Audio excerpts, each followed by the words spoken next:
اگلی جو ہے نا ہم نے کہا تھا کہ رکوع سے جھکنے سے لے کر سجود کے تمام جو 10-11 چیزیں ہماری بنیادی بڑی غلطی ہیں. تو ایک ایک میں دہرا دیتا ہوں تاکہ آپ کو ذرا پتہ چل جائے. پہلے میں نے کہا تھا کہ جب آپ نے جھکنا ہے تو کب جھکنا ہے, کوئی ایک بندہ بتائے تاکہ کسی کو سمجھ بھی آ جائے کہ بھائی نے کیا نشاندہی کی ہے. جب آپ قوم کے لیے کھڑے ہو گئے, سمیع اللہ لمن حمد ربنا ولک الحمد پڑھ لیا, اب آپ نے سجدے کے لیے جھکنا ہے, تو پہلا کام کیا آپ نے کرنا ہے, کوئی ایک بھائی بتا سکے؟ ہاں جی, سجدہ میں پیشانی اپنی زمین پر رکھ لے, امام سے پہلے نہیں جھکنا, پہلی غلطی ہے ہماری. ٹھیک ہے جی. جب امام وہ پیچھے بندے دیکھیں گے پیشانی زمین پر رکھ لی ہے تو پھر اس نے شروعات کرنی ہے جھکنے کی, اس سے پہلے جھکنا بھی شروع نہیں کرنا. دوسری, کتنی ہڈیوں پر سجدہ کرنا ہے؟ کوئی ایک بندہ بتا دے 7 ہڈیاں کون سی ہیں. چلو بچوں آپ میں سے کوئی بتا دے. یہ دونوں ہاتھ جی, گھٹنے, ہاں, پاؤں اور یہ پیشانی اور ناک کی گدی. یہ تو 8 نہیں ہوگی. نہیں, ایک ہی ہیں, ایک ہی ہڈی ہے یہ. ایک ہی ہڈی ہے؟ نہیں یار, 2 نہیں ہیں. نہیں, ایک ہی گنی جائے گی. اچھا, یہ پیشانی اور ناک ایک ہی گنی جائے گی. 2 ہاتھ, 2 گھٹنے, 2 پاؤں, 6 اور یہ 7 ہوگا. 7 ہڈیوں پر سجدہ ہے. ان میں سے ایک چیز بھی زمین سے اٹھی ہوئی ہوئی تو آپ کا سجدہ مکمل نہیں ہے. دوسری بات کہ آگے اگلی میں آ گئی خصوصاً حدیث میں ناک کی طرف, کیونکہ اس میں آپ دیکھیں کہ پاؤں آپ کے بہت کم ہیں کہ آپ کے زمین سے اٹھ جائیں, ہاتھ بھی آپ کے لگے رہیں گے, گھٹنے بھی لگے رہیں گے, پیشانی بھی لگ جائے. ناک آپ مشاہدہ کریں, آپ کا کہیں نہ کہیں ناک زمین سے اٹھ جاتا ہے غیر ارادی طور پر, یہ نہیں کہ آپ جان بوجھ کر کرتے ہیں, لیکن اس پر اس حدیث کا بھی ایک حدیث ہے اس کے لیے خصوصی کہ جس کی ناک نہیں لگی اس کی نماز ہی نہیں ہے. یہ نہیں سجدہ نہیں ہے, نماز ہی نہیں ہے, ساری نماز ہی فارغ کر دی گئی ہے. یہ اس ناک کو, باقی چیزوں کی دیکھنا ہے کہ خصوصی اس ناک کو دیکھنا ہے کہ یہ زمین سے اٹھی ہوئی نہ ہو, کیونکہ جب تھوڑا سا ہم زور پیشانی پر دیتے ہیں نا تو ناک زمین سے اٹھ جاتا ہے کبھی کبھی. اس کا ہم نے دھیان رکھنا ہے. آگے رکوع اور سجود میں قرآن پاک کتنا پڑھنا چاہیے؟ کیوں؟ اللہ کی حمد اور تعریف بیان کریں. نہیں, وہ تو چلے کیا کر رہے ہیں, پہلے کیوں نہیں کرنا. وہ میں نے پہلے تھا یہ کیوں والا جو سوال ہے نا, یہ اصلاح کی طرف لے. کیوں والا وہی میں نے کہا تھا, یہ کیوں میں گستاخی نہیں, کیوں میں حکمت سمجھنی ہم نے. جس جگہ پہ بندہ زمین کی طرف جھک رہا ہے نا, زمین کی طرف ہے, بلندی کی طرف نہیں آ رہا, جو چیز آپ کو پستی کی طرف لے کے جا رہی ہے وہاں پر اعلیٰ اور ارجح کلام نہیں پڑھنا. رکوع پستی کی طرف جا رہے ہیں, سجدہ پستی کی طرف جا رہے ہیں.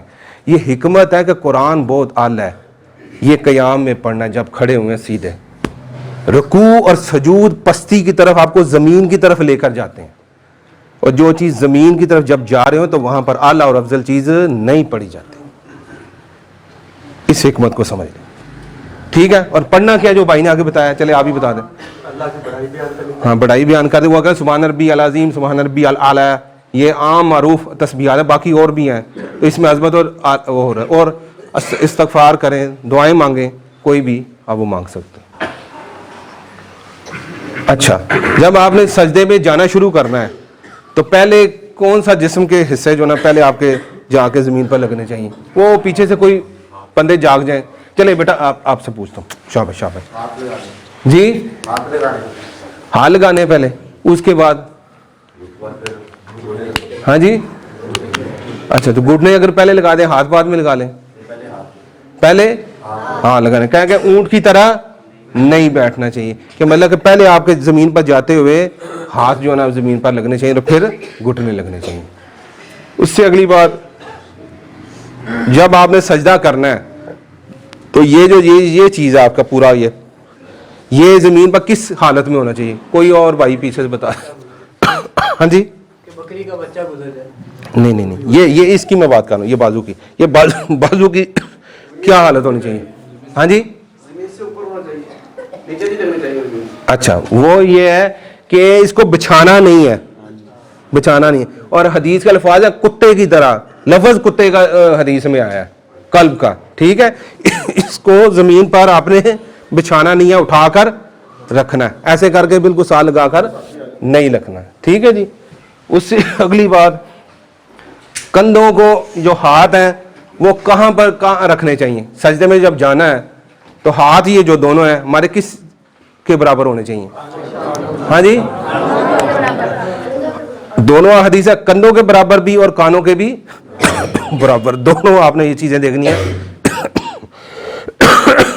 کندھوں کے برابر اور کانوں کے برابر دونوں حدیث صاحب، کبھی کندھے کے برابر کر لیں کبھی کانوں، بلکہ آپ جب جھکتے ہیں تو تقریباً دونوں ہی برابر برابر آ جاتے ہیں، دونوں سنتوں میں تقریباً عمل ہو جاتا ہے، کندھوں اور کانوں دونوں کے برابر کر سکتے ہیں۔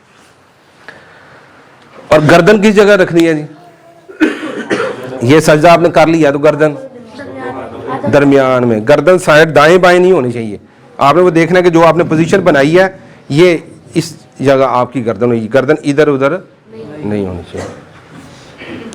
اس کے بعد اس میں ایک چیز رہ گئی، جب آپ نے یہ بچھانا ہے تو آپ نے سجدہ لمبا کرنا ہے، مطلب آگے کر کے کرنا ہے تاکہ یہ جو پیٹ ہے اس رانوں سے علیحدہ رہے، وہ ایسے کر کے کرتے ہیں، یہ پیٹ اور یہ ٹانگیں مل جاتی ہیں، ان کو ملانا نہیں ہے، ان کو بالکل علیحدہ علیحدہ رکھنا ہے، اور وہ تبھی ہوگا جب آپ سجدہ لمبا کر کے آگے کر کے تھوڑا سا بڑھ کر آگے کریں گے، اگر جتنا اس کو سمٹ کر کریں گے آپ کا پیٹ اور یہ رانے مل جائیں گے، ان کو ملانا نہیں ہے۔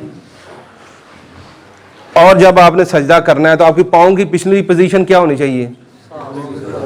ہاں جی چلو بیٹا آپ بتا دو۔ انگلیاں، اور کس طرح منہ ہونا چاہیے انگلیوں کا؟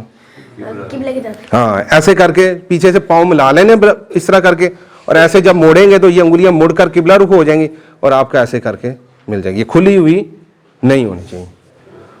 اور آخری بات ہے کہ کونیوں کو اٹھا کر آپ نے رکھنا ہے، اور اتنا اس کو اٹھا کر رکھنا ہے، کہتے ہیں بکری کا بچہ جب آپ سجدہ لمبا کریں گے کونیوں کو اٹھائیں گے بیچ میں گیپ ہے، بکری کا بچہ گزر جائے اتنا اٹھا ہوا آپ کا سجدہ ہونا چاہیے، ایسے کر کے نہیں ہونا چاہیے۔